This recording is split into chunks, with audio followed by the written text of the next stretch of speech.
let's all sit with your head, neck, and spine in a straight line and chant the Mahavakya. Om Nithyananda Paramashivoham. Om Nithyananda Paramashivoham. Om Nithyananda Paramashivoham. Om Nithyananda Paramashivoham.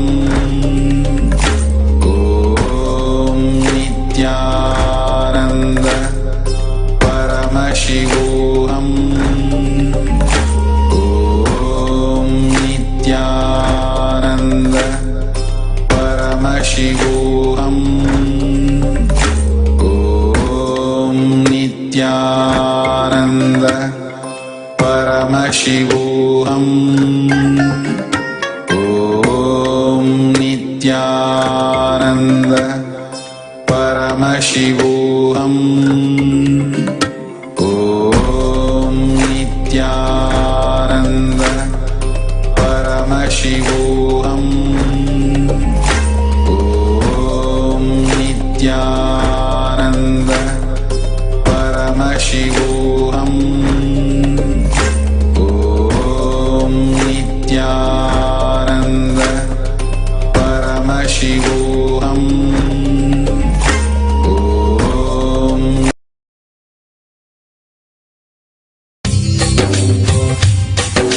स्वभावचिन्मयानन्दं कृपापूर्णं जगत्पतिं हरिषड्वर्गजेतारं नित्यानन्दगुरुं भजे.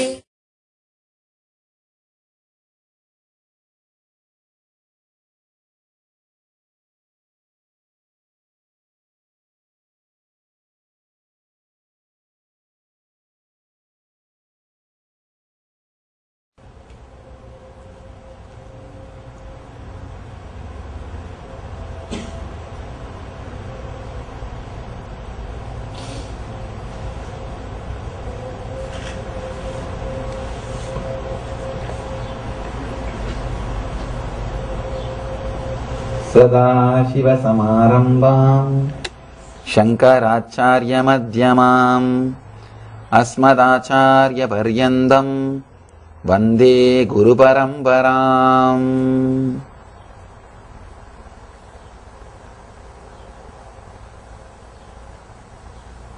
I welcome you all with my love and respects.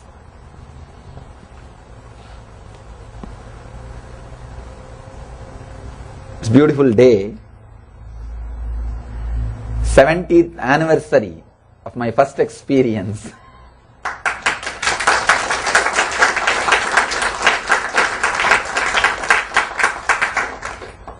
Maybe I'll take few minutes to express exactly what happened.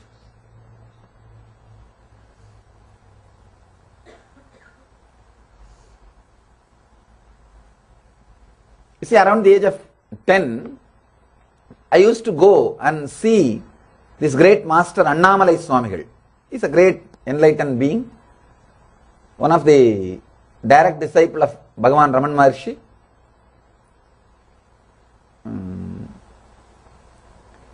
He is the person who used to give bath to Bhagavan. Even when Bhagavan takes bath, he will be the person who touches his body and gives bath. Such a close disciple. One day, when he was giving bath, he writes in his memoirs, I thought I am touching the body, just a normal body. He thought, you see, when you are too intimate with God, you can forget. You may, sometimes there is a difficulty, you may take it for granted. I am touching, after all, a normal body. What it is, everybody is worshipping this body. Everybody is feeling he is God, he is God, he is Bhagavan. I am touching only normal body. He says, suddenly something happened. I don't know what happened. And Bhagavan touched me. Whether he read my mind or not, I don't know what happened. And I went into Samadhi. And That's all. After that, completely he stopped working. Not only stopped working, stopped living normal way of life. He just started relaxing, settled down just near the ashram in one place. He sat. Just that one experience changed the whole life. He became enlightened. One of the great disciples, or enlightened disciples of Ramana Maharshi, I used to go and see him around the age of 10. He's a very nice elderly person. He was sitting and talking to the group of seekers. He was telling that we are not body and we are beyond suffering and pain and all those things. Naturally, I was not able to understand. How can he say that we are beyond suffering? If my mother beats me, I have pain. If my teacher shouts at me, I have a suffering. How can he say that we are beyond pain and suffering? Anyhow, I just did not leave that. Went home and took a knife and just cut my thigh to see whether I really have pain or not. See, when Krishna said, Atma will not be cut by sword and can't be burned by fire and can't be destroyed by anything, Arjuna tested that philosophy on others by killing others. But I tested it unfortunately on me. Of course, there was pain and I was taken to hospital. Doctor did all the first aid and everything. After a few days, again I went back to him, asked him, what is this? What have you taught? See, you said that we will not have pain and suffering. I went and cut myself and now I have pain. I have suffering. It's very deep cut. 13 stitches in those days. And 13 stitches is too much for a 10-year-old boy. And he was smiling at me and he said, my son, just try to find the source from where you are feeling the pain, point in which you are feeling the pain. Try to find the source. Do this meditation.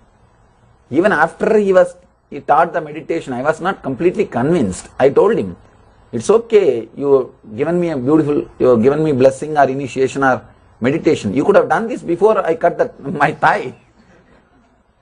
You could have done this earlier. Why did you make me cut my thigh and then talk all these things? He said that don't bother my son. Don't bother about this pain. Your courage to experiment with the truth will liberate you. That is enough. We'll take care. Don't bother. So it was a big inspiration. I said, all right, let me at least now do the meditation. Anyhow, cutting is over. Let me at least do the meditation. I used to play with the technique. I'll just sit and see from where that pain is coming or where that I'm feeling that I. Whenever I find time, I'll just sit and play with this technique. Not even seriously, just very casually. Trying to find the source of the self. Not even as a meditation, just as a casually. Don't know what will be the end of the meditation and all those things. What will be the result of what I am doing also. Just because he said, let us do, that's all. And I used to even think that maybe the end of the meditation God will appear and tell that you will not have pain. Because I don't have a clear idea. I don't have a clear idea what will happen as the result of the meditation. He only told do this, that's all. And I know for sure that if I do this, I will not have any suffering or pain in future. I may not have any suffering or pain in the future, that's all. No other idea or expectation of exactly what will happen if I do this meditation.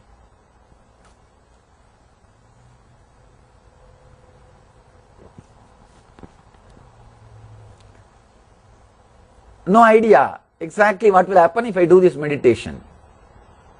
Anyhow, started playing with the technique very casually,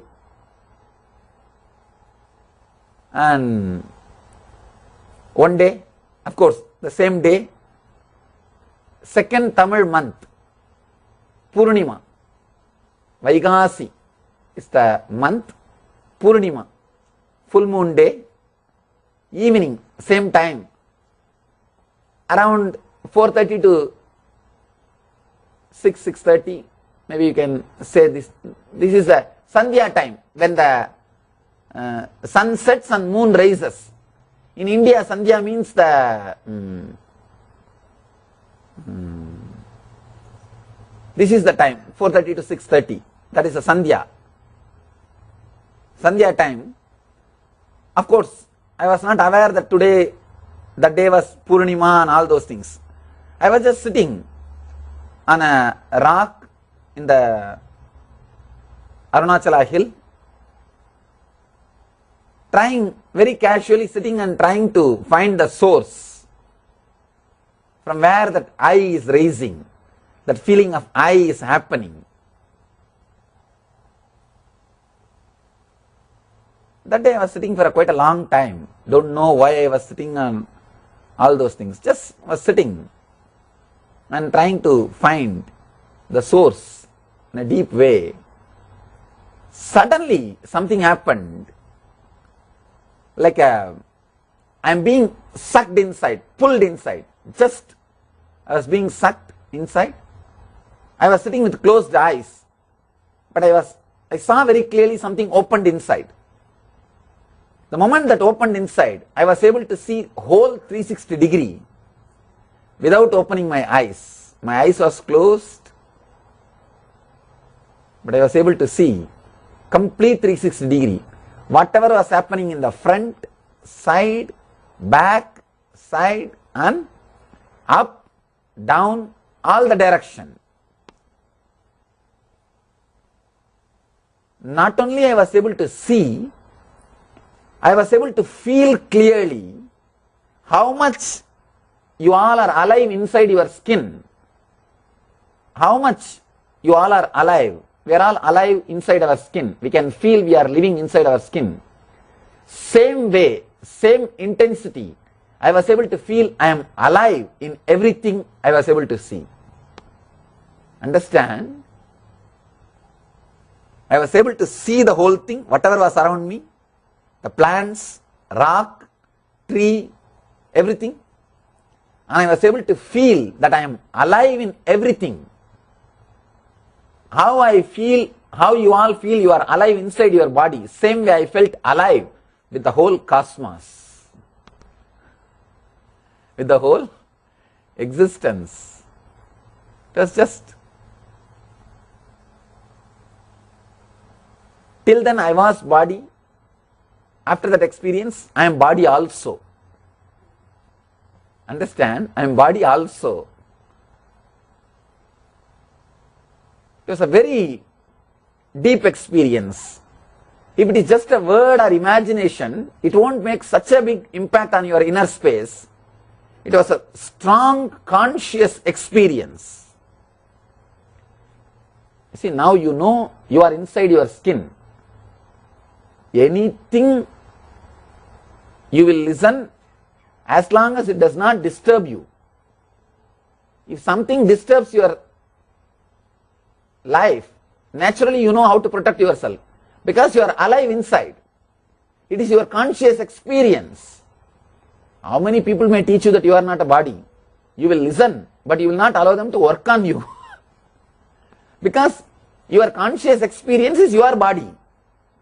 In my case, I am, this whole existence became my conscious experience. That is why I started living according to that. People feel surprised sometimes why I lived such a strong, intense life in that age. It's very difficult, unimaginable. It's unimaginable for you because it is not your conscious experience. It's such a simple thing for me because feeling the whole cosmos is me has become conscious experience. It was a very solid experience. Then late night, by the time I was able to move the body a little bit, it became late night. Somehow I came down. After settling into the body a little bit, I thought that some ghost has possessed me. I got frightened. Something has happened, even though there is a deep joy inside, but I don't know what has really happened. First time, something new. Some ghost has possessed me or not, I don't know. I started thinking in that way and went to that Mataji Kuppammal and told her what happened. She just laughed and said that you are not possessed by ghost, you are possessed by God. And she gave me the courage to live with it, to accept that experience, and she supported me. For 3 days I was not able to eat anything. I think that is why so much of food is today offered. 3 days I was not able to eat anything. It was such an intense ecstasy, because if I see the food, that is also alive and this is also alive. I am sitting inside the food. What is there to put something into something? And it is there. Everything is alive. So how will you put something into something? You won't put your finger into your mouth and chew.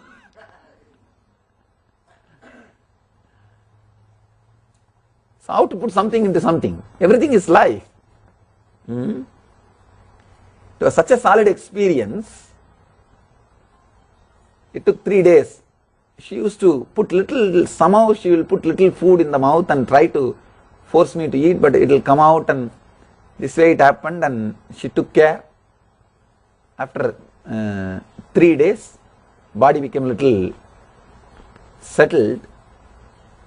Then, even though she told me that I am possessed by God and supported me and helped me, she encouraged and gave me courage.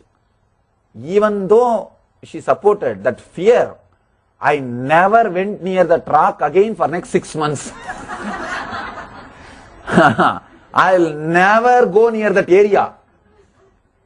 And after a few days, I caught hold of my close friend, still he is there, and took him to the temple.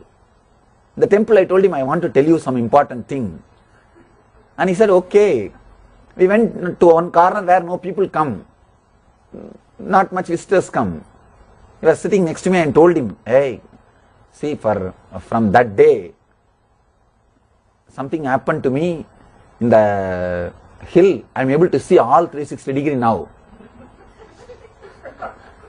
I can see everything, what is happening in front of me and backside, every side. First he took me, he just started making fun of me. Fool, you are talking and all those things. He did not take me seriously. I told him, you see, if you want, you can check. You see, behind there is a tree, na? Ant is going. I can see, you see. It was a big shock for him. And I told very clearly behind the tree and what all is going on, who is crashing and what color dress he is wearing, without turning my head. And ant climbing the tree and that small insects, I told, that fellow got frightened. First shock for him. I told him, if you want, you check. He had a Indian rupee coin in his packet. He picked up the coin and he said, I will show behind your head. You tell me which side I am showing, head or tail. And we had that game. I told clearly, for 10-12 times he checked. I told very clearly.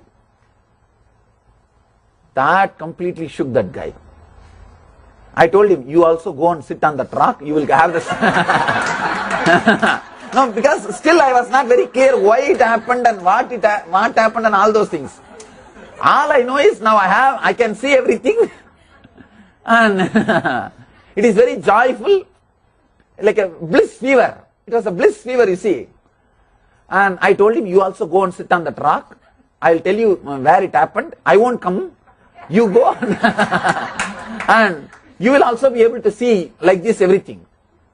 And that fellow slowly started, no, now I have to go to house, I have to do my homework. I said, no, sit, I will tell you what all to be done. And he was telling, no, I have to go now, I am in some urgent work. I caught out of his hand. No, first, because I thought that he is going to escape.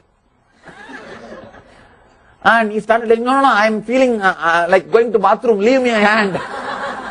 And I caught hold of him. I was trying to catch him and no, sit.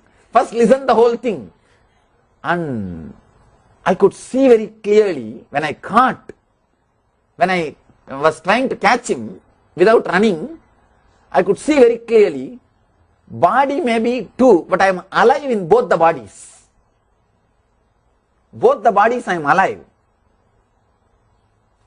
But the poor guy, he can't understand. Then suddenly hit me, what is this? I feel like I am having two bodies. But he is completely frightened that I could see all the direction, and he can't imagine. Till yesterday I was his friend, and today I can do all these things. And he just said that leave me now I have to go to bathroom, and after going to bathroom I will come back.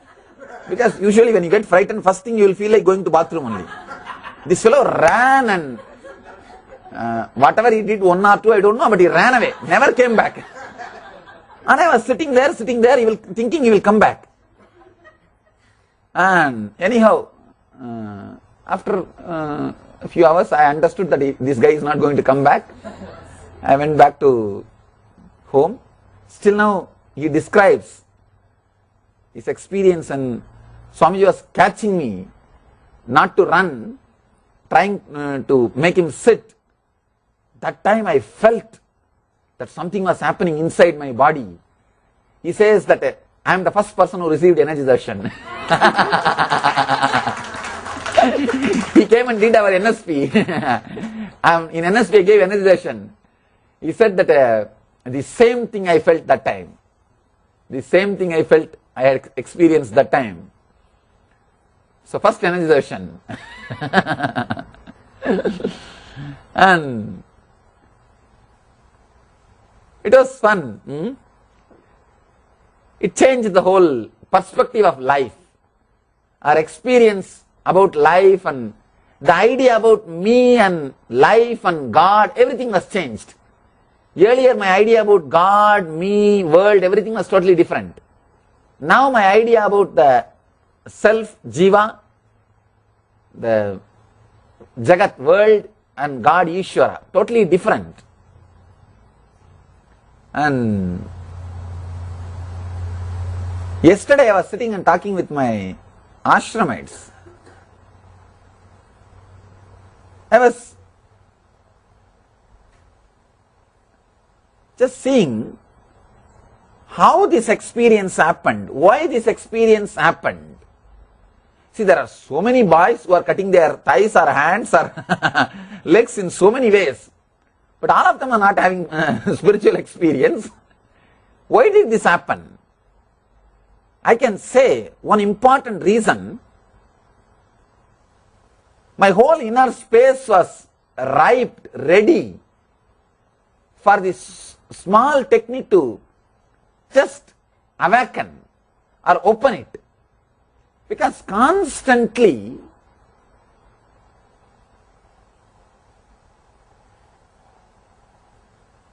I used to be in that high frequency of feeling connected with the masters without even my awareness. See, who inspires or impresses you, they become hero of your inner space, in the young age especially. These great masters, they have impressed me so much. In every situation, internally, I will calculate how this master will behave at this moment. Let me behave that same way. For example, if I had some fear, I will remember how Annamalai Swamigal will face this fear. He won't bother. He is an enlightened. Let me also be like that. The inner space was so inspired and impressed by these great masters. Every step in my life, I will think how he will behave. Let me do that. For example, if I see some sweet or something, My brothers and all will jump, hey, I want this chair, I want that chair. I'll think, how Annamalai Swami will behave? He won't bother. He will keep it in one corner. It will be there. Let me also be like that. I don't know how this system got developed into me. So much inspired, impressed by that masters. The inner space was so pure also, young age. No other heroes. Only these masters are the heroes. And every step I used to think, how he will behave. Let me behave like that. How he will do. Let me do like that. I used to go for a circumambulation of the hill. To go around the hill. It's a 16 kilometer in the late night. When I have little fear, I'll think how Annamalai Swami will behave. He won't bother about fear. Then let me also be like that.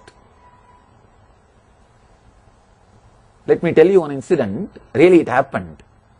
Heavy rain. Maybe around the time when I had my first experience. I was going for a circumambulation of that hill. I had fear, heavy rain and thunders, lightning. Immediately I thought, how Annamalai Swami will behave? He won't bother. He will just walk. Let me also do the same way. And I was walking through the traditional crematorium where people are cremated in India. Cremated and buried. In India, both are done in same place. Burial and cremation, both are done in same place. I was walking through that because when you go around the hill, you are supposed, that path goes through that crematorium of Arunachala, the city's cremation ground. Suddenly I saw one dog biting something and eating. When I went near, the dog was trying to bark to drive me out. First thing, when the fear came, I saw that. I thought, how Annamalai Swami will behave? He won't bother. Just let me go. I started moving. Anyway, when I started moving, the dog got frightened and ran away. When I went near only, I saw it was a dead body which was not completely buried, came out in the rain. And it is lying on the road. And just imagine, 12-13-year-old boy, midnight, dead body, without head. Because head is in the mouth of the dog. And the moment the fear started, it did not even reach my being completely. The shock, fear stroke did not even happen completely. The moment even the first thought started coming, the awareness was so intense. I thought, how Annamalai Swami will behave now? He will just walk around and go. Just walk around and go. I went, that's all. That's all. Just I took bypass, detour, walked, did not even bother to turn back and see. Just walked. The fear stroke did not reach my whole body. The fear stroke, which was like a pebble which started, or which was about to start, did not even open up and reach my body. The heat or that shivering or that shaking was not there in the body. Just it's died. It's not there. Intensely, the whole conscious inner space was ready. That is the reason just a small punch or a small inspiration was able to put me into that experience. That's what I call living enlightenment. When you live enlightened master's body language, you live enlightenment. Whenever any thought comes into my body or into the space, first thing I'll think, how he will behave. Naturally this will not be there. Then forget about it. Forget about it.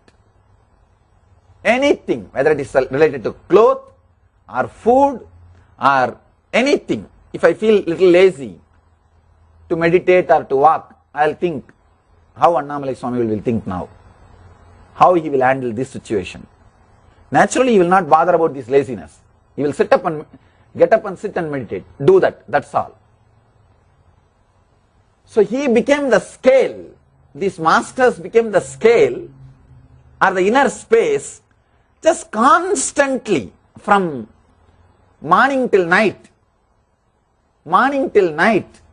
constantly they became the life center. I asked him once, Swamiji, that I saw the Arunachaleshwara in dream. Do you also see him in the dream? He said, no, I don't have any dream. You don't have dream? Then how can I have dream? That night I said, no dream. Annamalai Swami will not have dream. Then how can I have dream? No dream. You will be surprised. That night when some dream started happening, I clearly inside the dream I am saying, no, Annamalai Swami doesn't have dream. Then how can I have dream? Dream disappeared. Just dream disappeared. The inner space was so thorough, so innocent, so straight, direct.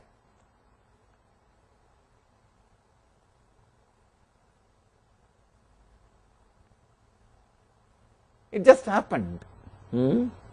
It just happened. Even if I feel cold or anything, I'll remember how he will behave. He doesn't bother, he won't bother. Then don't bother, over. There was no further questions, arguments inside. The biggest problem for a seeker is, I know it is right, but I am struggling. You are dead. You are dead. Over. Over. You will neither achieve this nor achieve that. Earlier you die, better for you and the planet Earth. Over. If somebody says, then nothing can be done by you. Nothing will be done. Then what will you do? Because you will be talking this, you will be stuck with this one idea for janmas. This is what we call karana sarira, giving reason. Understand? I know what Swamiji is talking is right, but I am not able to. Means what? Caught in karana sarira. You will never be able to get out of this layer unless you just take a strong step and put your foot down. Anybody, be very clear, just look back, look into yourself. If you are caught in this layer, be very clear, nobody can save you. Nobody can save you. You may take today's my message. Do not be stuck in that layer. Anywhere you are stuck, okay. Anywhere you can get stuck, nothing wrong. Not in that layer. Not in that layer. That is what I call evil. See, Ravana knows very clearly Sita is his own daughter. Ravana knows, but he says, I am not able to control. Then what happens? Over. See, Ravana is nothing but a schizophrenia. That is why 10 faces. It's a schizophrenia. One face, one line, one part of him is so devoted to Shiva. And one part of him is filled with lust to Sita. One part of him, arrogance and violence. It's a schizophrenia, that's all. If you are stuck in this concept, I know what Swamiji is talking is right, but I can't do. You are Ravana. Done. Nothing can be done. Even if you worship Shiva, Shiva can't save you. Ravana is a great Shiva Bhakta. You understand? Shiva was not able to save him. Worshipping Shiva did not save him. He's a great Shiva Bhakta. He built a huge temple in Trigonamalai, in Sri Lanka. There's a big temple, Trigonamalai. He brought the Shiva, worshipped. Integrated devotion is the devotion. Schizophrenic devotion is not devotion, understand? It is Ravana Bhakti. If you say, I know it is right, but I am not able to get to that, I am not able to get there, over.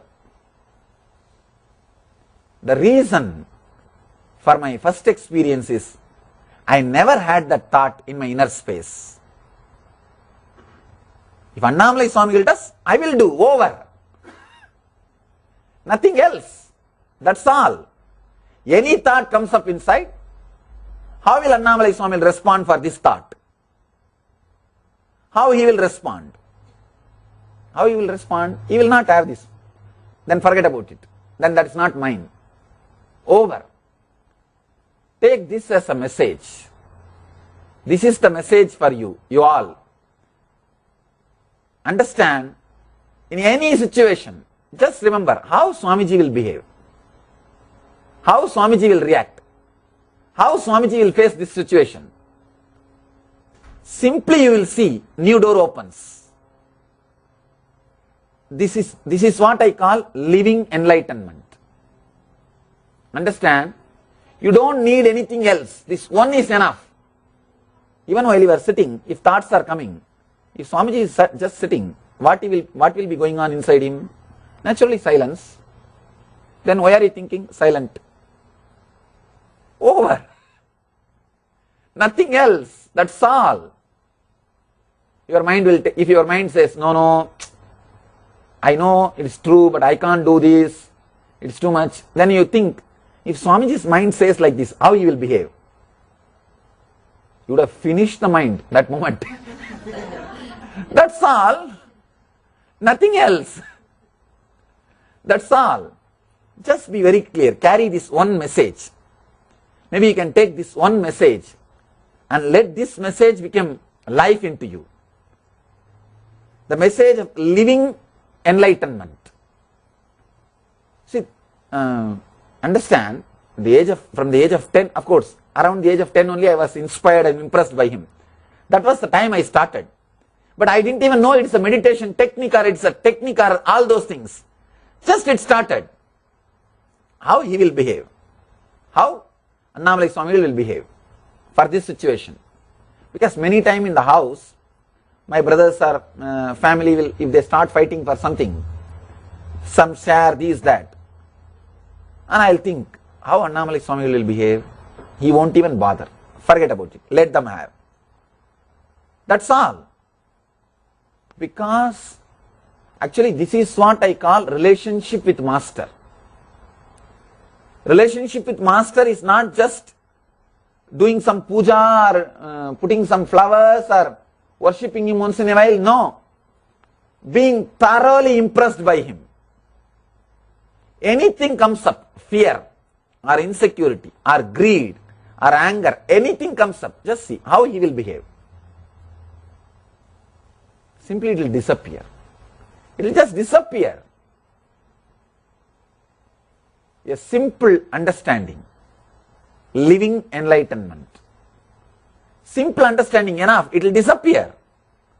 Nothing else is needed. Carry this one message. Carry this one message. See, the ordinary relationship, your relationship with Master, many times I used to tell people, relationship, strong feeling connected with Master is enough, you don't need any other technique. That means this is what? This is what? Not just your ordinary relationship. Your ordinary relationship, you neither try to understand me nor try to imbibe. Just it is there. Just it is there, and that is not, I can't even call that as a relationship. It's a regular, ordinary thing.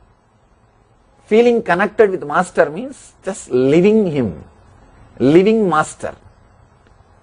When you live the Master, only then you feel connected to him. Only then you are expanding.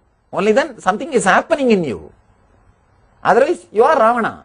See, Ravana's 9 head, 10 head means what? Schizophrenia. That's why different phases.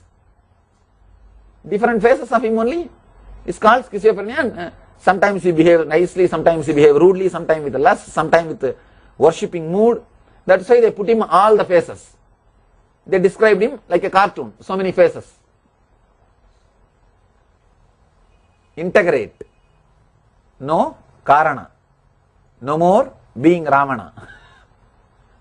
And just let the whole body and mind imbibe the energy and spirit, inspiration of Master. That's all is the message. Why this does not happen in us, Because of so many other relationships. Your inner space is occupied by so many other persons and so many other people have inspired you or impressed you or gave the idea that they are heroes. I always tell people, the relationship between disciple and disciple will lead to hell. Any relationship between disciple and disciple will lead to hell. Because blind leading to the blind, what will happen? Both will fall into the big ditch. Both will fall into the big ditch. Disciple-disciple relationship is the worst thing which can happen to a disciple. Disciple-disciple relationship is allowed only when some disciple enriches your faith and trust towards the master. That's all. Sometimes disciple A may inspire disciple B and enrich his devotion towards master. Only at those few moments this relationship is allowed, because at those few moments disciple A is not working. Through him master's energy is working. So he is no more a disciple at those few moments. Otherwise, in other moments he is himself. I always tell people, even the people whom I put in the front on the stage, do not think your relationship with them is going to be good. No. No. They are put on that stage with one idea. For those few moments they can inspire you and create trust on the master. Afterwards, forget about them. Relationship is only with master-disciple. When two unenlightened persons starts relating, blind leading to the blind, direct hell. You don't even have to travel to the hell. You will you will have home delivery. Your home will be delivered to your home. Home delivery. Understand? Only those few moments when they inspire and increase your devotion or faith towards the master, the relationship can be allowed, because those few moments they are no more disciples. Master's energy is working through them. After those few moments, just forget about them. Any disciple-disciple relationship is leading to hell. Carry these two words as a message.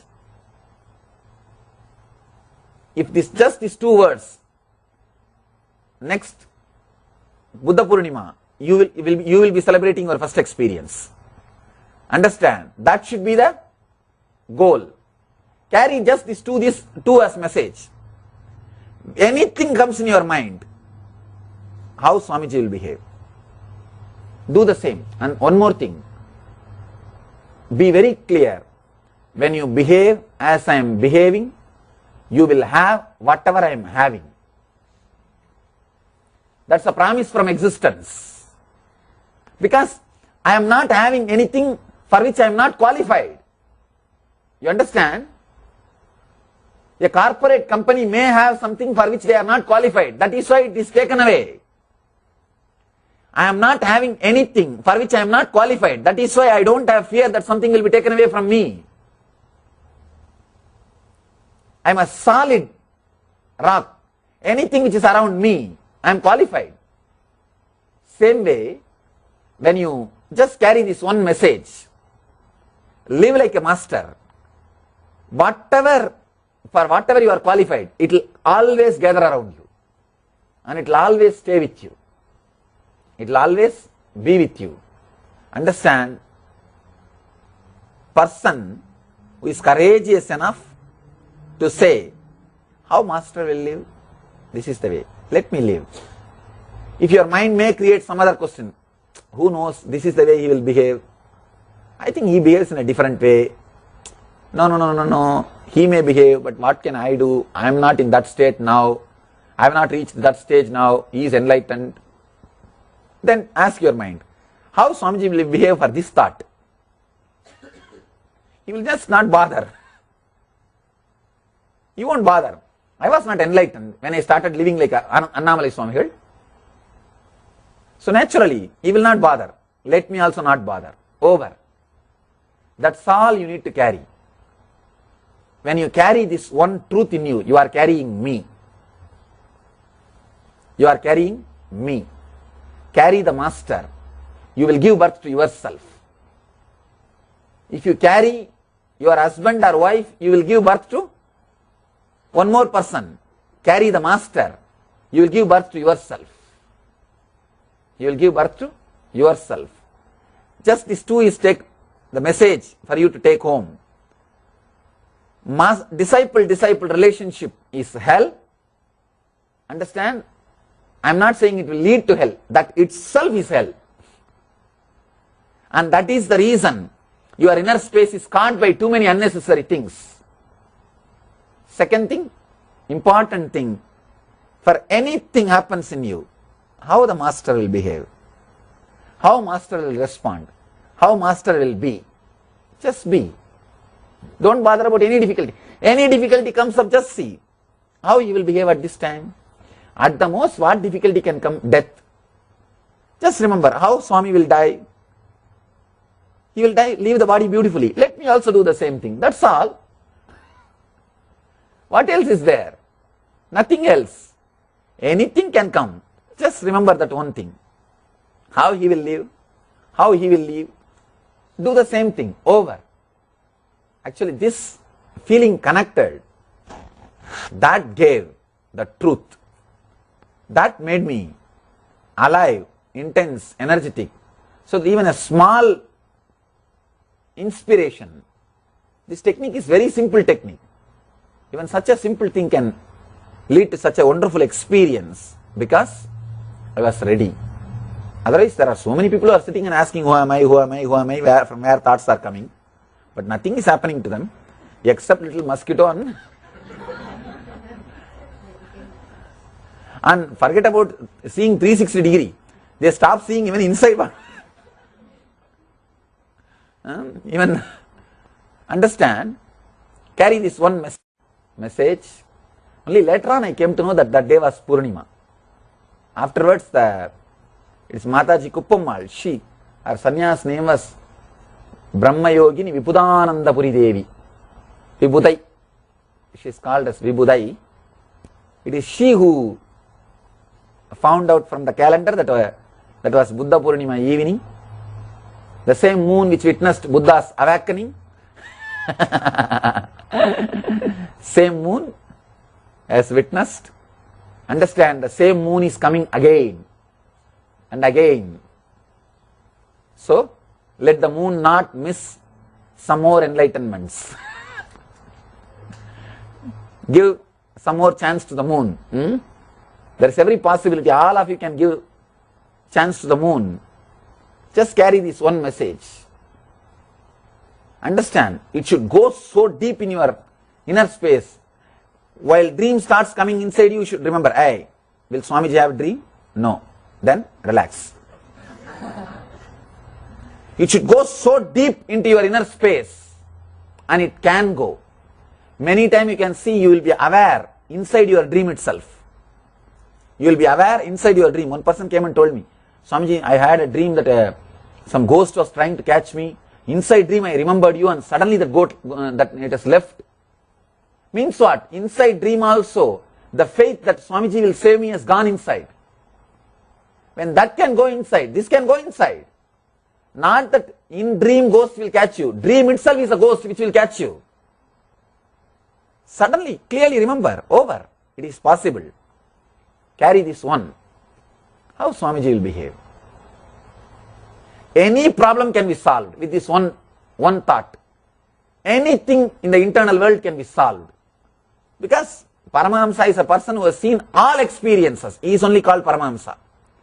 If he has not had some experience, existence makes him go through that experience, only then he becomes Paramahamsa. So whatever you go through, you went through, going through, or yet to go through, I went through already. So there is no space which you can say, I have not gone through. I have not gone through. So be very clear. Just remember this one word, how Swamiji will live. Just live, over. Just live. You will see, you will be living enlightenment.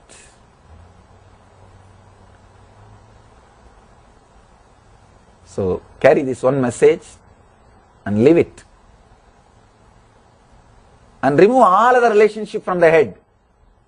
You must be having many examples, how he will behave, how he will behave. From them on, you learn from your boss, how your boss will behave. You do the same way. You learn from your parents in the young age. You learn from your mother, father, so many things. Now decide, learn from the master. See, when mother hands you over to the father, you have to forget whatever you learned from the mother. When father hands you over to the master, you have to forget whatever you learned from the father. When master hands over you to the God, you have to forget whatever you learned from the master. So now, it's your job. Remember whatever you learned from the master. You will be handed over to God. Then there will be nothing to remember. There will be nothing to remember. People will remember you. When you don't have to remember things, people will remember you. That's all. So, disciple-disciple relationship leads to hell, because disciple-disciple relationship, you see, disciple-disciple relationship means what? You are in some difficulty and depression. That is why still you are disciple. And the other person is in difficulty and some depression. Both depression meeting with each other, what you will say? Depression plus depression? Not even square, infinity. Depression infinity. Because it is a quality. So it just becomes infinity. And you will vomit that infinity on everybody. And now you will see that whole over. It's like a garbage van. In India, if garbage van goes through a street, the whole street will be garbage. They will collect the garbage from houses and spread it all over the streets. Now that is their job.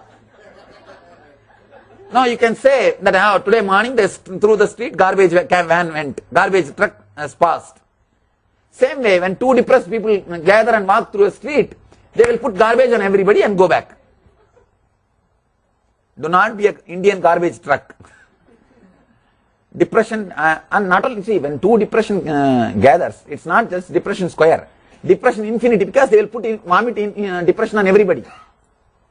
They will vomit depression on everybody. Disciple-disciple relationship is hell. Forget that. Let the relationship be only with the master. Anybody who inspires you and enriches your trust towards the master, those few moments, he is master's energy. Only those few moments, it's okay. Not after that. Not after that. Even the same person, no relationship after that moment. No relationship after that moment. Only those few moments, over. Understand and carry these two messages. Live enlightenment. Just carry this one thing. Anything, how master will live. Live like that. So, by next year,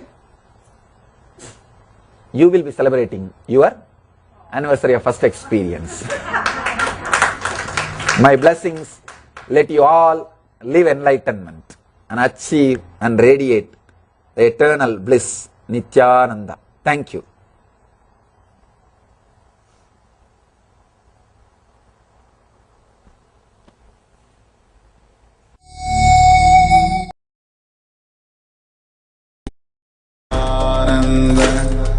Paramashivoham Om Nithyananda Paramashivoham.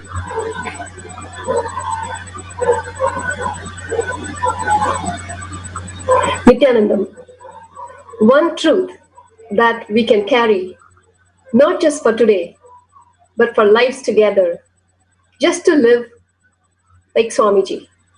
How Swamiji will handle life, how Swamiji will behave. Let me just do that. Today, being the last day of Paramashivoham Level 2, that is what the participants are going to do. I am Nithyananda. I am Nithyananda Paramashivam. Om Nithyananda Paramashivam. After going through various processes, intense 16 days, with intense dikshas, processes, beautiful darshans. Today, the participants are ready to express and radiate, live the state, space, being, consciousness, and powers of Paramashiva. Today, the participants are experiencing I am Nithyananda. Just watching Swamiji, his experience, it is so beautiful and simple and straight, inspiring us to live as Swamiji. Again, when we hear that let me just live as how Swamiji would live life, obviously, all our impossibilities, patterns, oh, Swamiji has had a spiritual life all his life. How am I going to do that? Is it possible for me? I have lived with my patterns all my life. How do I live like him? If you are thinking like that, we know what to do. Paramashivoham Level 2, a 16-day intense program just for us to live the state, space, being, consciousness, and powers of Paramashiva, prepares us through various processes, initiations, dikshas, just to live as Swamiji. We have seen over the last years how Swamiji has been handling, no matter what happened, it just could not touch him. He carries on beautifully and living such a beautiful space, not only that, going on contributing continuously to humanity and helping others to be in that beautiful space of bliss and sharing with everyone. Along with this, the space of unclutching, the space of Nirvikalpa Samadhi, where we are untouched by our own thoughts. If we do not have that time to be part of this 16-day Paramashivoham Level 2, he has opened the doors and opportunity for us to experience that space of Nirvikalpa Samadhi through this Akhanda Nirvikalpa Samadhi Jnana Yagna, which is happening 24/7, where thousands of people all around the world are participating just to get that glimpse, and not only for themselves, but to share that space to the entire humanity, to raise the consciousness of planet Earth. Tomorrow, Season 5 of Paramashivoham Level 2 starts. This season is very, very special. Swamiji is going to be initiating the participants with the spiritual healing, which many of us have received from Swamiji in the earlier years, for which to receive that, people had to be physically present in the program, especially in those days we used to attend in Bengaluru Adinam. Now he is opening up for all the Paramashivoham Level 2 participants around the world to experience, to receive that Diksha, to become a spiritual healer. And many more wonderful offerings, and more than anything, hours of long sessions with Swamiji. What else do we need to radiate, to live as Swamiji? So if you have already attended, still, and if you have not attended, still register for Paramashivoham Level 2 at paramashivoham.org. The next season starts tomorrow. Thank you, Nithyananda.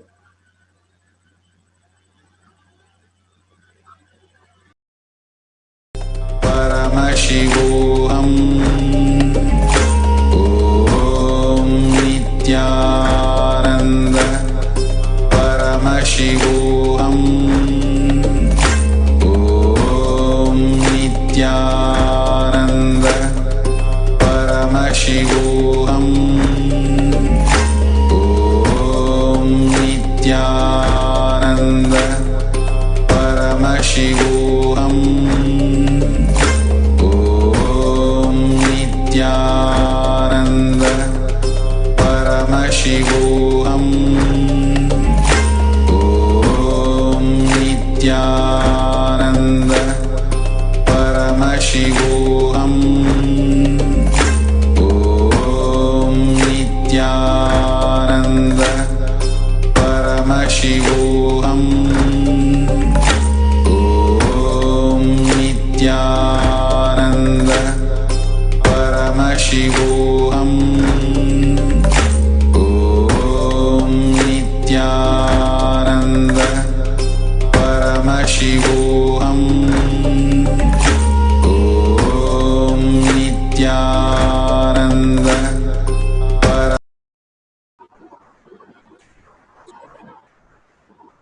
Nithyananda.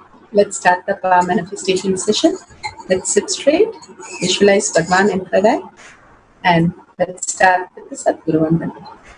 Nithyanandam Paramasukadam Kevalam Jnanamurtim Vandvatitam Gagana Sadisham Tattvamasyaadilaksham Ekam Nityam Vimalamachalam Sarvari Sakshidhutam Bhavatitam Trigunarahitam Sadgurum Tam Namami. Such a beautiful space that Bhagwan has given us, the darshan, diksha, initiation, into such powerful cognition. How, when we go to Guru, what kind of a space we are. We don't ask Guru to remove our problems. We don't ask Guru to take off the worries or stress or the disease or create wealth in us, but the space that we need to be when we go to the Guru is become himself. That is why such a beautiful tradition, Hindu tradition says, Guru gives himself for each of his disciples to become the greatest happening, the ultimate consciousness. Paramashiva has come down as our Guru, giving himself to all of us as our identity is the ultimate gift a Guru can give. And living as how a Guru will live each moment is the whole Vatavarna for lifestyle for a disciple to live that space. Again and again, Bhagavan reminds us, living as the space of Guru, you can manifest any reality. Just your identity just getting dissolved and you becoming your Guru, you realizes the God space in you, Paramashiva space in you. With such a beautiful space, let's start the power manifestation today. First, let's see what is power manifestation. Power manifestation is nothing but a cognitive shift can infuse powerfulness into our action and state that we are in. Bhagavan beautifully said how he became powerful when he decided to live his gurus as his idols because he's totally impressed of them. He says even in the deepest dream, he was able to command over how his guru would be, and so he would be. It raises the frequency of our body and mind to the ultimate powerfulness, Turiyatita state. We know only the dream state, deep sleep state, and waking state. But all three states start from the space of Turiya and Turiyatita, awareness, which is heightened intelligence, and consciousness itself, the space of Paramashiva, who manifests as Shakti in all of us. So, power manifestation gives us the glimpse of the space of Paramashiva in each of us.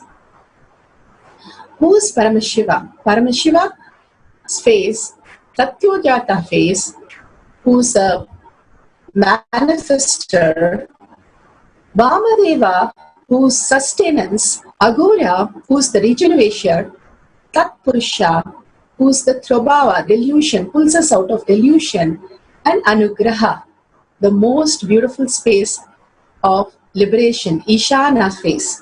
Now all these five faces do the Panchakriya of manifestation, sustenance, regeneration, delusion, and Anugraha, creating constant Big Bang and black hole happening in us every moment, zillions of years just happening and just dissolving inside us in each and every Shana moment, and experiencing that as our ultimate reality and raising to that highly existential reality, understanding the space of Paramashiva in us.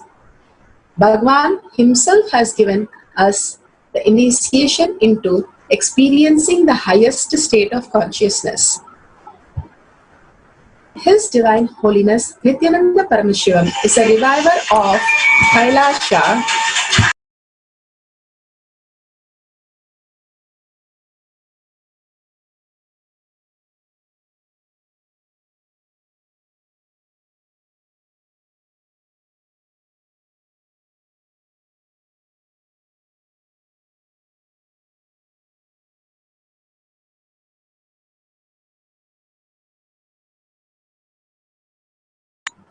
Sorry for the technical. His Divine Holiness Nithyananda Paramashivam is a reviver of Kailasa, the ancient enlightened civilization, the great cosmic borderless Hindu nation. His Divine Holiness Nithyananda Paramashivam is an avatar from Hinduism, is a supreme pontiff of Hinduism, and made science of power manifestation, yoga, temple-based university user-friendly for the modern world. His Divine Holiness Nithyananda Paramashivam survived the worst persecution in multi-level by anti-Hindu elements. Kailasa, led by His Divine Holiness Nithyananda Paramashiva and his Hindu diasporas, are working for global peace. His Divine Holiness Nithyananda Paramashiva is a founder of Nithyananda Hindu University, which has extended campus of 150 countries. He is the 293rd Guru Mahasannidhanam of Shamala Pita, Sarvanya Pita, and Swargapura Adinam, and present Maharaj of Surya Vamsa Surangi Samrajyam. Bhagwan has come down, Paramashiva has come down as Bhagwan, as our Guru, to revive the whole Hinduism on planet Earth, reviving all the Adinams and all the Sampradayas all over the world to create an enlightened ecosystem. He has given the best of the science of power manifestation, which is authentic, time-tested, scientific, and foolproof. The Pramanas, the Shastra Pramana, the Veda Agamas, Upanishads, which are the unchangeable truth, eternal, unchangeable truth, revealed in Hindu source scriptures. Apta Pramanas, Aptas are the Rishis, Munis, Ganas, Nayanamars, Alvars, and all the greatest avatars who have come down, authorities of Hinduism, who are the Vedic Rishis, scientists who have time-tested and verified the science of power manifestation. Atma Pramanas are the avatars who land in the physical body to show humanity how they can raise themselves to the superconscious space. Bhagwan himself, Paramashiva himself, has come down as His Divine Holiness Nithyananda Paramashivam, this millennium avatar, showing us his personal experience of the power manifestation. Shakshi Pramanas are the experience of the millions of disciples, devotees, followers initiated by Bhagwan into the science of power manifestation. Here we'll start with the Shastra Pramana. Shastra Pramana, today we're going to see from Pramana, the power of divine grace is taken from the Hatha Yoga Revered, Sutra 71, Bhavana 70. Divya dehascha tejasvi, divya gandhasvaro bhavan, sampurna hridaya shunya, arambhe yogavan bhavet. Divya dehascha tejasvi, divya gandhasvaro bhavan, sampurna hridaya shunya, arambhe yogavan bhavet. It is from the Hatha Yoga Pradipika, Sutra 71, Dharana 70. Power of emitting divine fragrance, power of Surabhi. Here Bhagwan translates, in the Arambha, the yogi's body becomes a divine, glowing, healthy, and emits divine smell. The whole of his heart becomes void. Such a beautiful space. Bhagwan beautifully many times said how when we are in such a completion, unclutched space, the whole being is so light. Our body feels as though it's literally floating. When Sita walked, simply everybody could experience the divine space, and everybody raised, including the father, and bow down for her.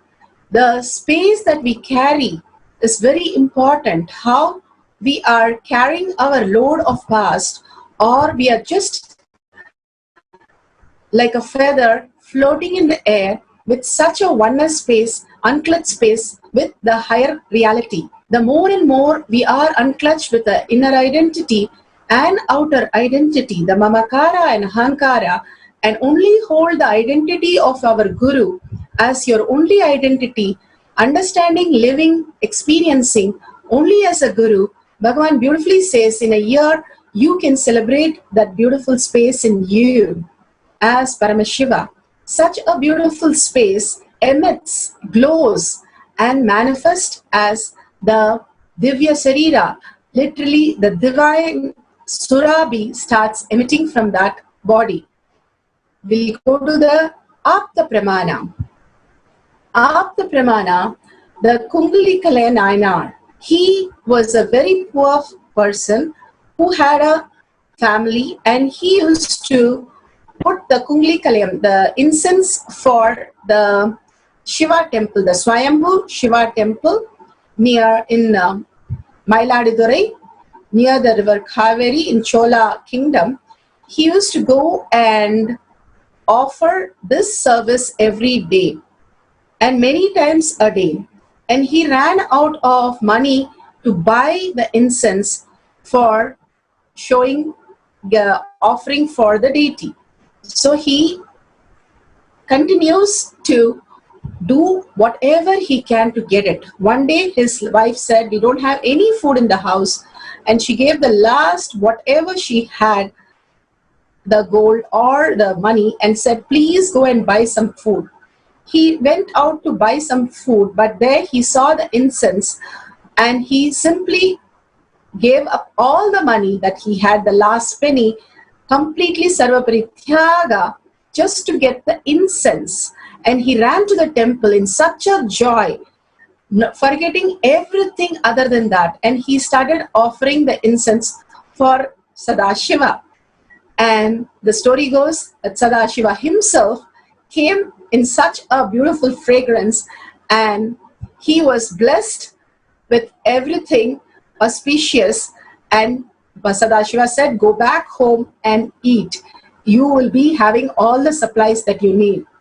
Such a beautiful space of Kunglikalaya Nayanar, just offering a simple Sarva Parityaga of just doing it so integrated to his space, simple integrity that he had, that he has to offer as the incense for the deity, as an ultimate service.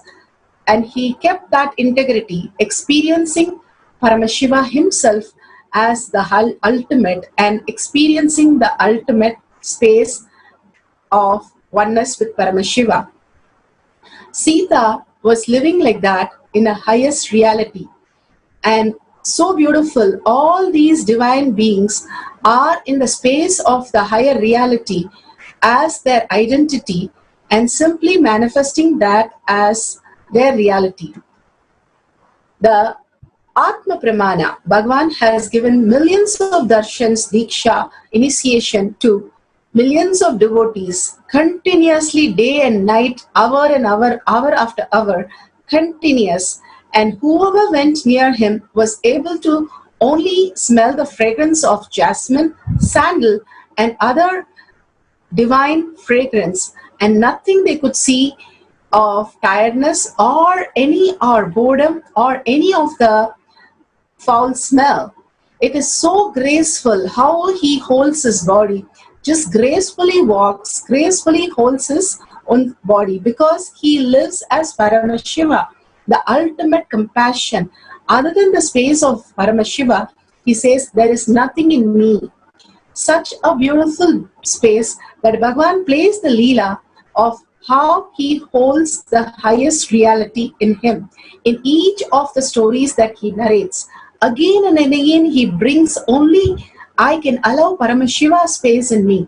And whoever allows the space, they are the ones who are giving me the best possibility to live that way. Bhagavan himself plays the Leela of how the gurus have molded him and how he got molded by understanding who all are the enlightened master, how they live their life, and I would live only exactly like that, giving up any of my personal desire, whether it is a dream or whether it is a fear. He was able to sacrifice everything and become Sarvabharityagi, completely in oneness only for Paramashiva. So the fragrance of his body, the sweetness of his space, everything is radiating so heavily, so intensely, even miles away from the devotees. Such a beautiful space that Bhagavan has created for all of us to experience. The Shakshi Pramanas. Here we have Joyce Ma from Canada experiencing the different smells that she could experience when she was sitting with many to manifest the powers. And she has said how the rain smell and how the cookies smell, all that she could experience with different people when they were sitting and doing this power. And such a beautiful space of oneness, we are going to experience the power of divine fragrance today. Let's sit with a partner and experience the divine fragrance around us first. First, we are going to do it around us and then radiate it into our partners who are sitting either with you or across to the other side. So first, we'll have the 10 minutes of deep, intense chanting of Mahavakya and sitting in oneness space, completely unclutched. What would Bhagavan do if he has to experience the divine fragrance? He would be completely unclutched in the oneness space with Paramashiva. So I would also do that to experience that. Anything, when we just follow the space that every action, whether it's a cup of coffee or taking a bath or writing a poem or making a financial decision, everything, if you understand and take from the space that I am Paramashiva, Bhagavan, please manifest what I should do. The coffee would taste better, the whole financial decision will be perfect, everything would be aligned much more beautiful when Bhagavan himself manifests through us. With that beautiful space, let's start the manifestation. Let's sit straight with the head, neck and spine in a straight line. Remember Bhagavan in your third eye. Remembering Bhagavan in your third eye is bringing the awareness to your third eye. Constantly we are stuck with the Muladhara, Swadhisthana and Manipuraha, which is constantly worry, fear and greed. Here, remembering Bhagavan in your third eye, bring the awareness. The reflection happens in your Agnya chakra, which is the manifestation space. If you again and again remember Bhagavan in your third eye, you're raising your frequency to Bhagavan's third eye space. And absolute unclutching, whenever you have a thought which is driven by your past, fear or greed, which is an illusion, and outside is a reflection of your illusion, which is delusion. So absolute unclutching and tyaga, the outside does not exist. And why am I going and clinging myself again and again to that? Let me have a simple integrity. How my Guru had so much of simple integrity, whether it is a dream or whether it is a fear. He only said, how would my Gurus start living? I would live exactly by totally being impressed about your Guru will make you manifest that simple integrity. All you need to be is just have a hero idol of your Guru. If you become your mom or dad, that is all you can expand to. But if you become Paramashiva, you can experience the oneness, you can celebrate, the whole cosmos celebrates you and you celebrate the cosmos. Just being in the oneness space with Bhagavan and the cosmos, such a beautiful space can be experienced. So let's declare a simple integrity that I am Paramashiva. I'm going to live, I'm going to think, I'm going to say the words I'm going to do the action just like Paramashiva. How my Guru would experience Paramashiva, I am experiencing that as my Guru. With a deep listening, vibrate with intense chanting of Mahavakya. Because whenever we go and get diluted by the thoughts, the Mahavakya pulls us back to the integrity with our Guru. The ultimate integrity that we can create is by chanting the Mahavakya in deep listening and vibrating with the Mahavakya. So now we'll have a oneness capsule of 11 minutes. Let's sit straight and deeply connect to Bhagavan with a powerful cognition that he just gave, and complete integrity with Bhagavan in oneness space, the darshan that we got, and chant the Mahavakya, Om Nithyananda Paramashivoham. Continuously chant the Mahavakya. Paramashivoham. Om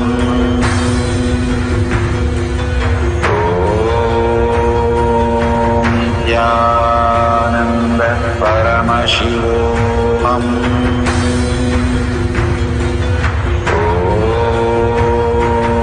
Nithyananda Paramashivoham.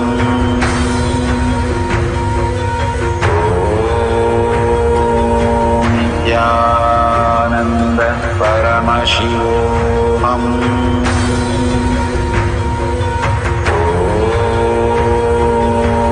Nithyananda Paramashivoham. Om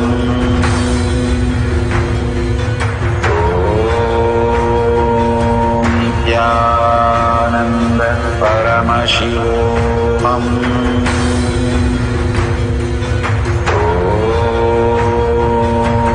Nithyananda Paramashivoham.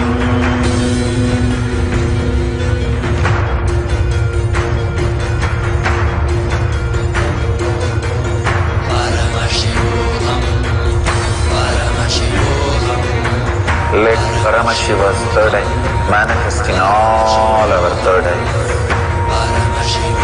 Let the Amrita pour, let the Varni open up, manifest in all of us.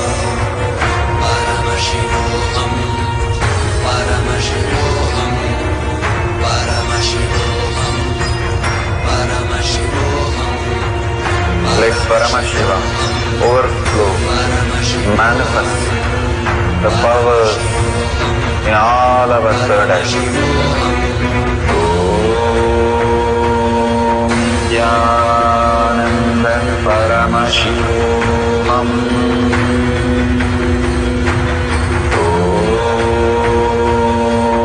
Nithyananda Paramashivoham. Om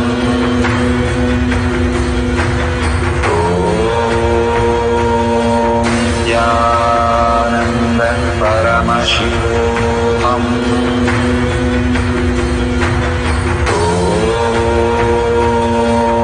Nithyananda Paramashivoham. Om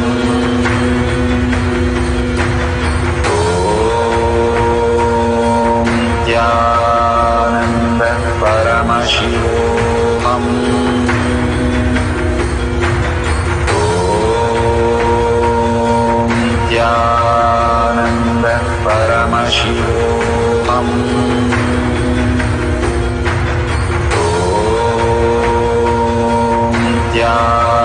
Paramashivoham. Nithyananda Paramashivoham. Om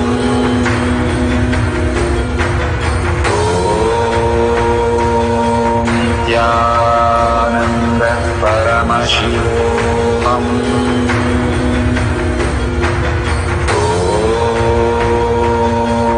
Nithyananda Paramashivoham.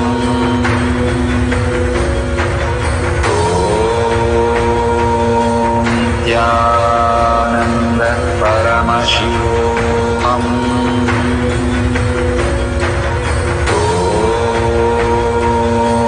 Nithyananda Paramashivoham.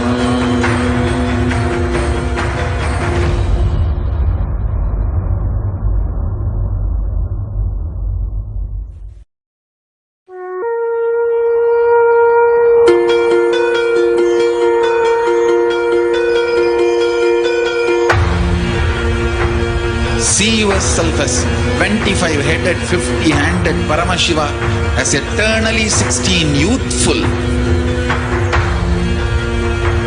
Commit with Paramashiva. Only He exists. Anything else is delusion. Now, sit straight. We'll enter into the process. Nithyananda Paramashivoham.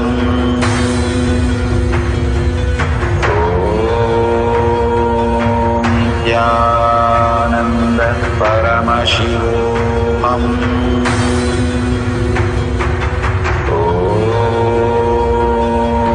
Nithyananda Paramashivoham.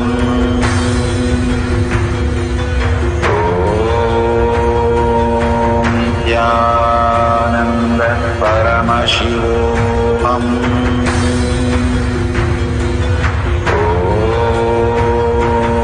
Nithyananda Paramashivoham.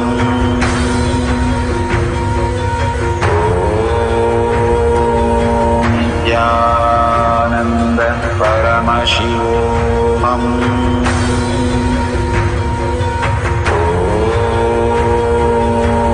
Nithyananda Paramashivoham.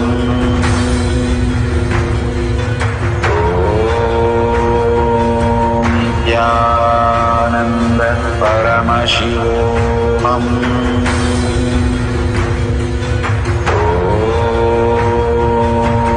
Nithyananda Paramashivoham.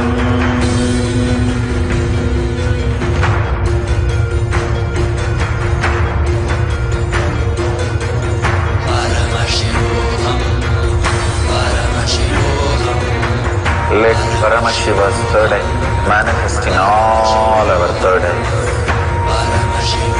Let the Amrita pour, let the Varni open up, manifest in all of us.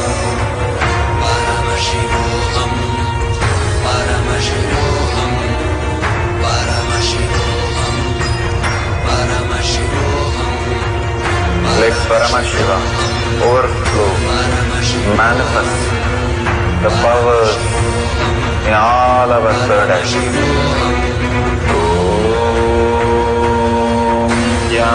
Nithyananda Paramashivoham.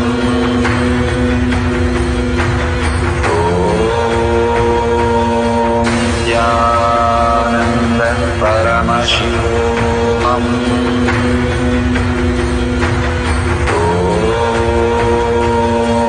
Nithyananda Paramashivoham.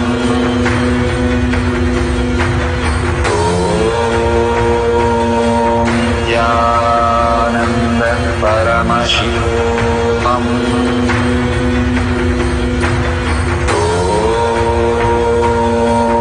Nithyananda Paramashivoham.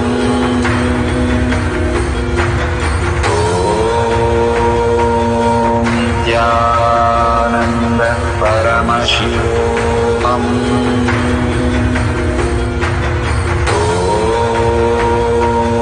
Nithyananda Paramashivoham.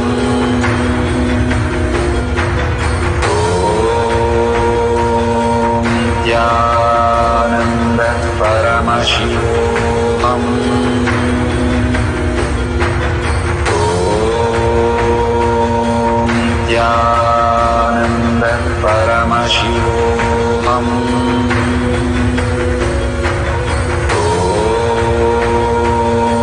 Nithyananda Paramashivoham.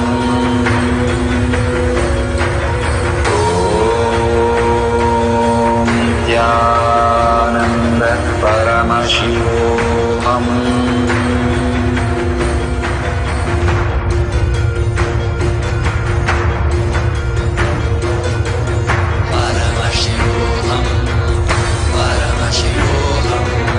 Let Paramashiva's third eye manifest in all our third eyes. Let the Amrita pour, Let the Vanni open up, manifest in all of us. Paramashivoham, Paramashivoham, Paramashivoham, Paramashivoham. Let Paramashiva overflow, manifest the powers in all our third eye. Om Nithyananda Paramashivoham. Om Nithyananda Paramashivoham.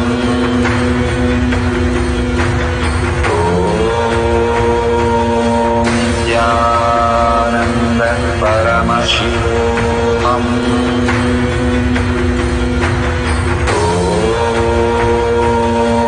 Nithyananda Paramashivoham. Om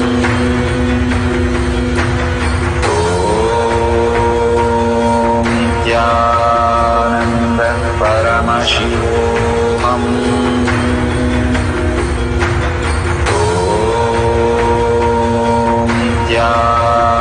Nithyananda Paramashivoham. Om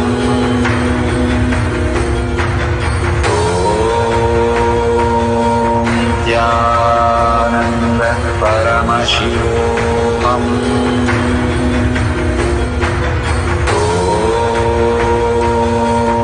Nithyananda Paramashivoham.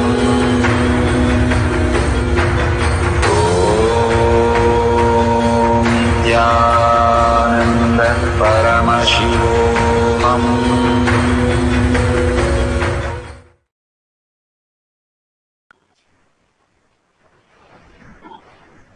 Nithyanandam, such a beautiful space of just feeling such lightness and such intense presence of Bhagwan's, that Surabhi that you can smell now.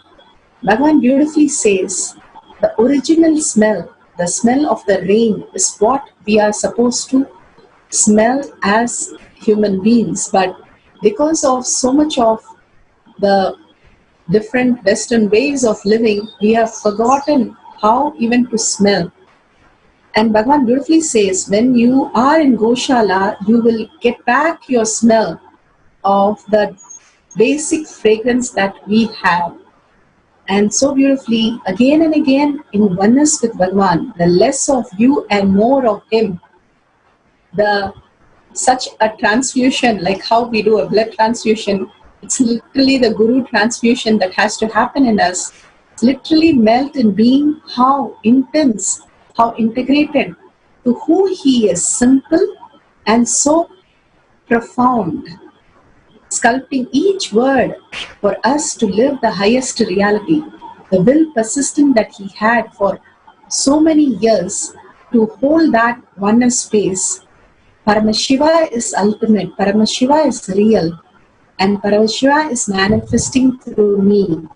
Now we do the manifestation for others. You can call up somebody or sit with a partner for them to experience the power of Surabhi. So let's sit straight, visualize Bhagwan in your third eye, again and again unclutch from this illusion and delusion which we are constantly going through. Whatever words, thoughts, every emotion, feelings, everything is illusion and delusion. Unclutch from that. Again and again, bring your awareness back to your third eye. Remember Bhagwan. Remembrance is liberation. And completely holding that oneness space, the darshan. Who is Bhagwan? Who is nothing but your own self, the deepest of you. Remembering that again and again, declaring that I am Paramashiva and chanting the Mahavakya, Om Nithyananda Paramashivoham. We're going to have a 10-minute cycle now. We'll be playing the oneness. Now we're going to manifest the Surabhi power for others. Let's start with the chanting of Mahavakya. Om Nithyananda Paramashivoham.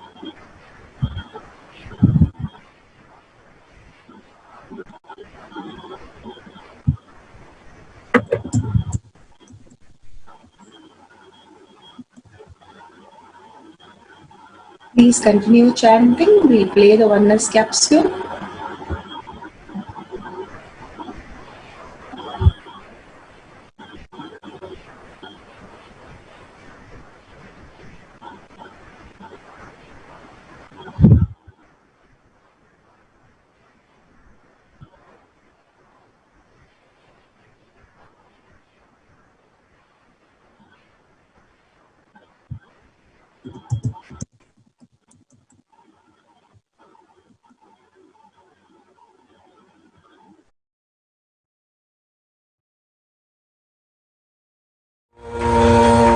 Nithyananda Paramashivoham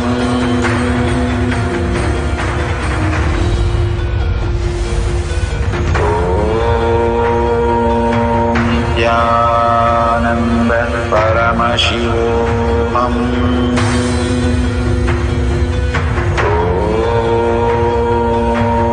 Nithyananda Paramashivoham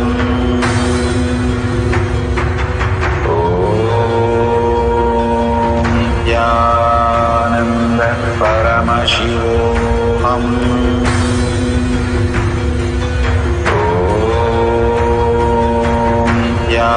Nithyananda Paramashivoham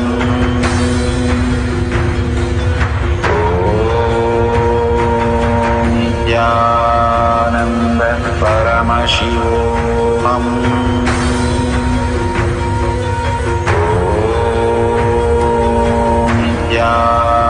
Nithyananda Paramashivoham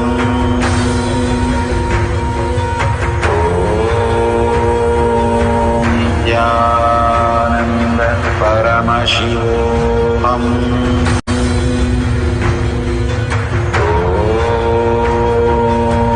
Nithyananda Paramashivoham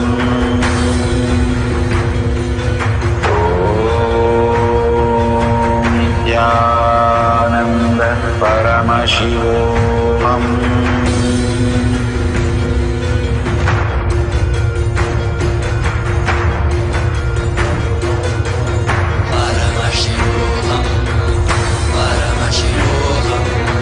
Let Paramashiva's third eye manifest in all our third eyes.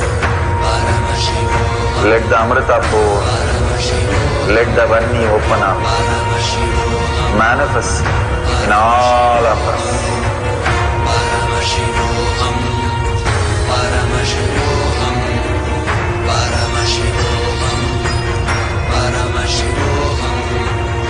Let Paramashiva overflow, manifest the powers in all our third eyes.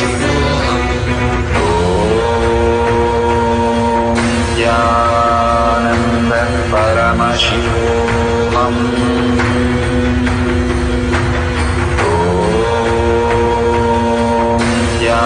Nithyananda Paramashivoham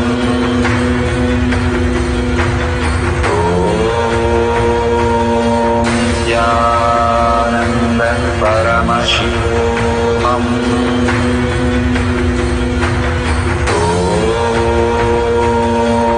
Nithyananda Paramashivoham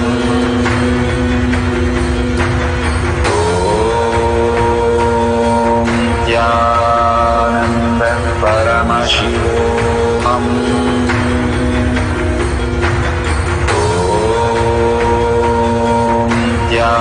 Nithyananda Paramashivoham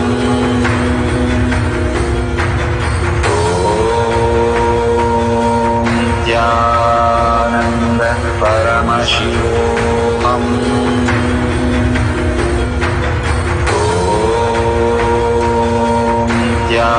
Nithyananda Paramashivoham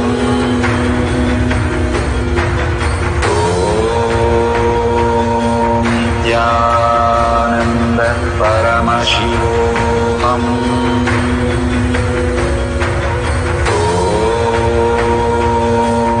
Nithyananda Paramashivoham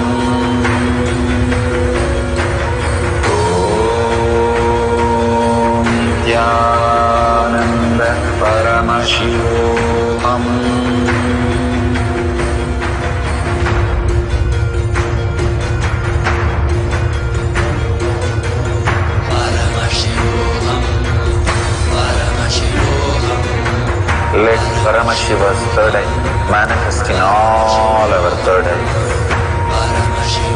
Let the Amrita pour, let the Varni open up, manifest in all of us. Paramashivoham, Paramashivoham, Paramashivoham, Paramashivoham. Let Paramashiva overflow, manifest the powers in all our third eyes. Om Jnana Paramashivoham. Om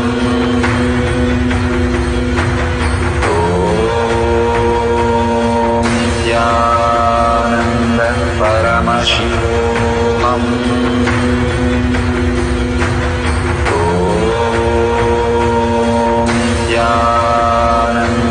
Paramashivoham. Om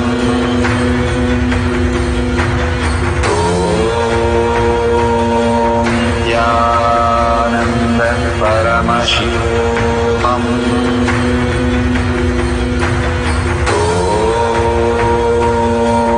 Jnana Paramashivoham.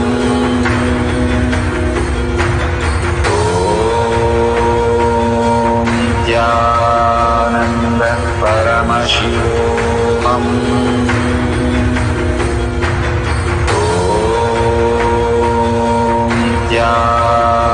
Jnana Paramashivoham. Om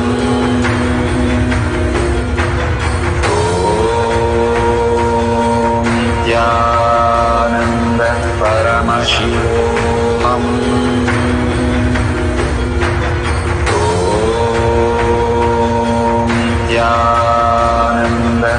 Paramashivoham. Om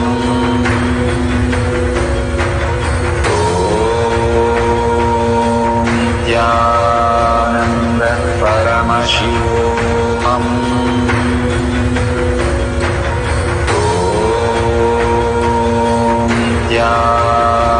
Jnana Paramashivoham.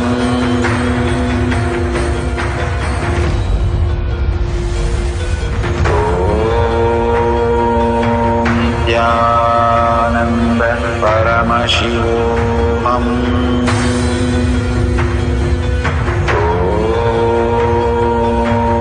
Nithyananda Paramashivoham. Om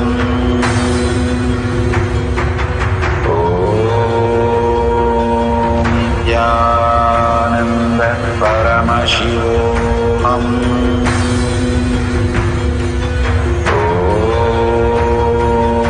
Nithyananda Paramashivoham. Om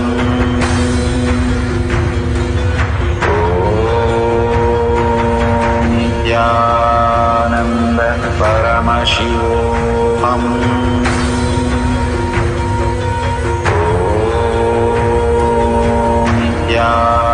Nithyananda Paramashivoham.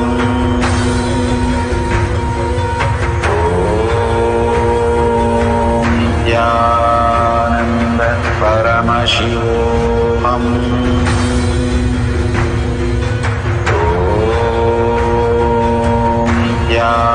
Nithyananda Paramashivoham. Om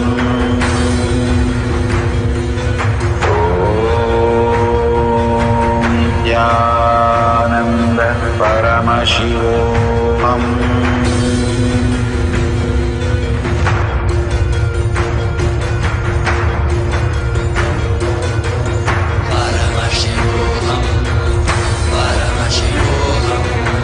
Let Paramashiva's third eye manifest in all our third eyes.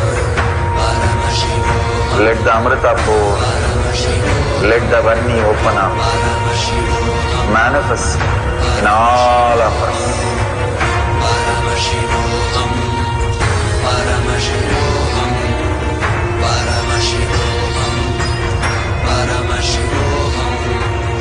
Let Paramashiva overflow, manifest the powers in all our third eyes.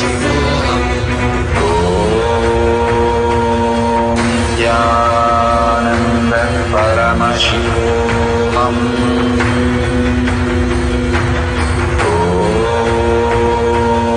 Nithyananda Paramashivoham. Om Nithyananda Paramashivoham.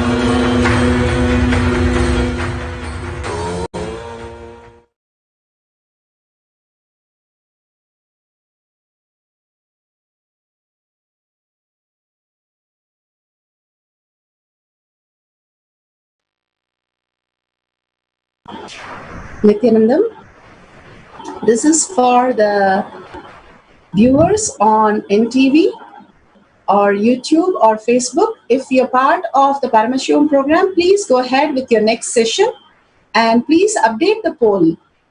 It's so beautiful to participate and experience the whole of Paramashiva. Go ahead, update the poll and participate in the next session that you have here for the YouTube users and the NTV and all the participants who are now through the social media. Please update the tinyurl.com/powermanifestation your experience. Why we ask you every day to post it? There's nothing much it happens, but whenever you share it and you cause your reality, you are contributing to the world. Bhagavan, if you see all the avatars, one thing common in all of them is 24/7, 365 days, they are into contributing for their others' life. Continuously when you contribute, you start manifesting more and more this power manifestation as your existential reality. So make sure you share whatever powerful cognition that you decided to decide everything based on your Guru, Paramashiva himself, who has come down as Bhagavan. Every decision that you take, you're going to take from the space, how would Bhagavan take the decision and make the decisions. So please go ahead and update your powerful cognition and your power manifestation of the divine Surabhi power today and share it with as many as possible how you experience these ultimate signs in such a simple way when you are simply integrated to Bhagavan. How it so simply happens that you don't even feel it's a special power, but something beyond is happening in you and your experience is getting more and more matured into such a beautiful oneness space of celebration. So go ahead and share this with as many people as you can. With that, let's surrender all the powerful cognition and the power manifestation to Bhagavan's lotus feet. Again and again, surrendering all the identities that we are creating, even through power manifestation, will make us raise our frequency to the higher reality. And with a deep prayer, seeking, and in gratitude, humble space, ask Bhagavan to make this as your existential reality. What you experience, that Bhagavan should be your only cognition. How he would think, how he would act, how he would cognize as only your impression, as your only thought current, and ask Bhagavan to make that as your reality. With that space, let's remember Bhagavan in our third eye and end with the Purna Mantra. Om Purnamada Purnamidam Purna Purnamadashyate Purnasya Purnamataya Purnameva Vashishyate. Om Shanti Shanti Shanti. Hari Om Tat Sat Sarvam Bhagavate Sri Nithyananda Paramashivam Padaka Arpanamastu.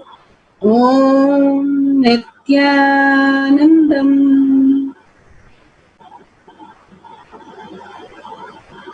Thank you very much for participating today in the Power Manifestation session. Make sure you don't miss any of the darshan, any of the courtyard session, satsang, and Power Manifestation.